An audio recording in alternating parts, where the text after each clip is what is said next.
besties, welcome back to the channel. If you're new, my name is Kyan and this is Kyan is Booked. We are talking paranormal romances today, which if you've been around or even if you haven't been around, congratulations. It's one of my favorite subgenres, which is actually hilarious because I at first couldn't figure out what I wanted to put on my list, and then when I could figure out what I wanted to put on my list, I had too many of them. So I may or may not be making a second one later this year, but I figured just in time for spooky season, but also too, I'm kind of one of those people who like, I read based off my mood. So like I could pick up a paranormal romance in like February. So I have my list right here. I'm going to start with the 4 series that I don't own. So that we can go ahead and have those conversations there. I will disclaimer, I have done series Saturday on a few of these, and 1 or 2 of them are upcoming series Saturdays. So I'll link those if you want like a lengthier description of like what you're going to be expecting in the series. But yeah, so we're back for another Rick video. Let's dive in. The first series I want to talk about is going to be The Dark Side by Christy Cunning. So this is St. Abbey. So same author as the Mindfuck series. Can I say that word on YouTube? I did. Anyways, so The Dark Side follows our female main character starts out as a ghost. She's not sure why. Nobody can see her, and she can't seem to like go away from these 4 guys. Like for whatever reason, like she's incredibly attracted to them and she's not able to like leave their vicinity, but at the same time, like she wants to go and like do what she needs to do, even though like she has no idea how she became a ghost. She has no idea how she ended up where she ended up. And she's like unsure of like how to get herself out of the situation, right? So I will say she's one of the funniest female main characters I've like ever had the pleasure of reading from her perspective. It's like in situations where she really should be like upset or like really going through it, she's just like, haha, well, that's life, and like just keeps trucking along. And I really love the 4 guys. It's a 4-book series. It is completed. I read it 2020, 2021. I really enjoyed it, and I highly recommend it, especially since it's like kind of ghosty, but also kind of like delves into and all that kind of stuff as well. And there are, what do you call it? There's like a trial situation later on in the series that they kind of have to go through once we realize like who she is and then who they are to her. But yeah, it's like, it's funny, but also too, it's like dark and it definitely has like magic systems. And like I said, it involves, so definitely something you want to pick up if like that kind of stuff interests you. But like I said, 4-book series completed. It is The Dark Side. Next up, I've got the Shifting Fate series by Tessa Hale. But I'm going to tell you right now, like any of her series would be deemed as paranormal. But this is just the first series I read from her. And also, too, it's the Wolf Shifter series. And I'm always partial to like Wolf Shifter series. So that's why we're talking about this one. But this starts out with our female main character. And she moves to a new town, has to start going to a new school, has to make new friends after the death of her sister. And her parents don't take her sister's death very well, and neither does she. But she starts having like really weird like hot flashes, and she starts like not feeling so great. But then like if she's in the company of like specific people, she feels okay. So there's just like this really weird dynamic going on, and we slowly start to realize that the death of her sister is the catalyst for finding out who she really is and finding out how she kind of plays into everything. And the fact that she's been living a lie for her entire life. Bananas. So definitely recommend this one. I don't know what Tessa Hale puts into her series, but I've loved every single one of them that I've read. I want to say she's done 3, maybe 4, or she's working on her 4th one right now. They're all paranormal. They're all by choose. Definitely a really good series to pick up. But like I said, definitely partial to this one because you guys know I love a good wolf shifter. This has 3 books and definitely centers around like some aspects of like fated mates as well, and kind of like the dynamic unfolding of like who she is to the guys, but then also who she is to like the paranormal world like as a whole. So Next, I debated on whether or not I was going to put this one in here, but I loved this, and it really is just, I know that people have a love-hate relationship with this one. So first off, it's Their Vampire Queen by Joey Sue Buckhart. I believe I'm saying that correctly. And this follows Sahara Isadora, and she's on the run, and she's been on the run since both her parents died, like horrifically in front of her, and were killed by a monster, right? And she knows that nobody's gonna believe her, that like monsters are chasing after her, and that she's on the run. So like she's literally just like, you know what, like I'm gonna do what I need to do, I'm gonna handle business, I'm just gonna stay on the run for as long as I possibly can, right? But we all know in the vampire world that blood is very potent, and she comes across her cycle time, her lady cycle time, and she realizes like the monsters have amassed even more monsters, and like they're still after her, right? But as you could probably assume, the first book, it's not really a secret, but like the truth comes out, and she's like the lost heir of the Isadora line, and she's one of like the queen of the vampires, but she has to come back and like she has to take her throne, and she needs protection. Like she needs people who are willing to die for her. She's arguably gonna be one of the strongest vampire queens in the known planet, but she has to start stepping into that role, right? So she has to go from like the girl who's hiding out in the hotel room from monsters, literal monsters too. Like these are just like monsters made up in her head either. So hiding out from literal monsters to like stepping into her birthright. And it's super, super smutty. Like if you were gonna give the most smutty book you've ever had 5 chili peppers, we're going 6 for this one, ladies and gentlemen, because it is a whirlwind, especially with how she takes on blood. And I'm not going to go too deep into all of that, okay? But just know that this one's a wild one.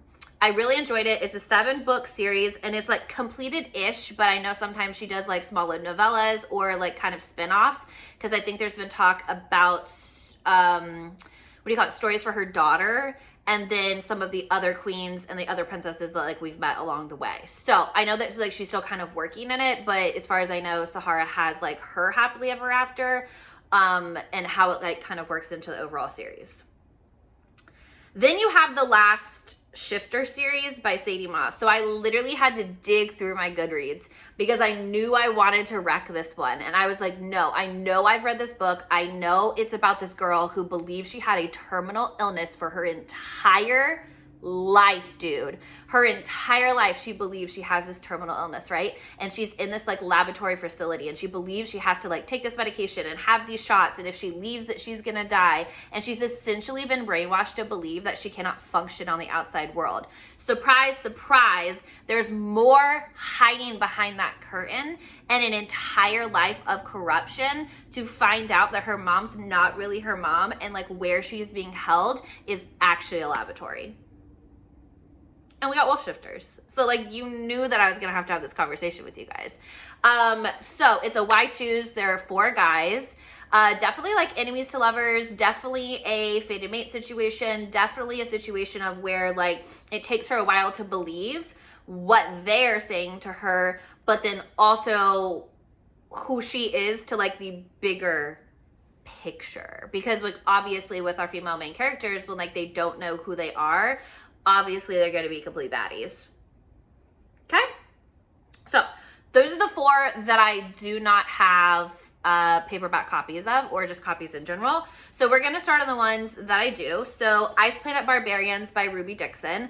I haven't read this entire series. I want to say she's up to like book like 20 something, right? So this follows our first couple, which is Georgie and Vectel. And Jess and I, for the Good, the Bad, the Smelly book club, actually read this one, and it was like one of my first alien romances, and definitely the reason why like I'm still reading them. And I was thinking like, oh, like I should definitely finish a series, but also too like I should definitely wreck this in my paranormal one, because it's aliens, it's like miscommunication because like their translators are broken, it's new planet, it's trying to understand like a new species, it's a new world, and it's definitely like evolving so like you can be a part of like his world, right?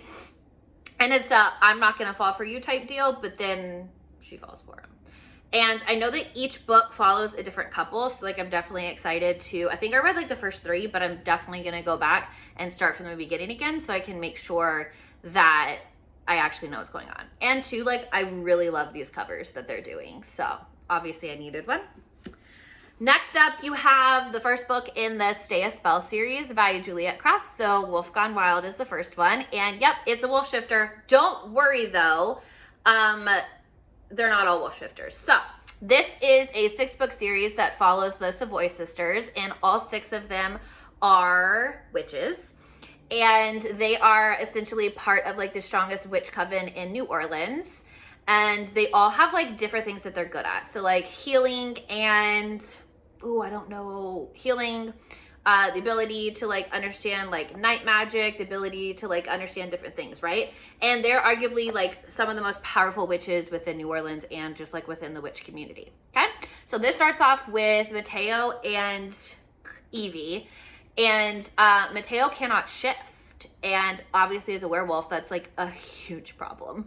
And so he comes to Evie and he understands that like she has the spells and like the powers capable of like helping him figure out why his werewolf won't come out, right?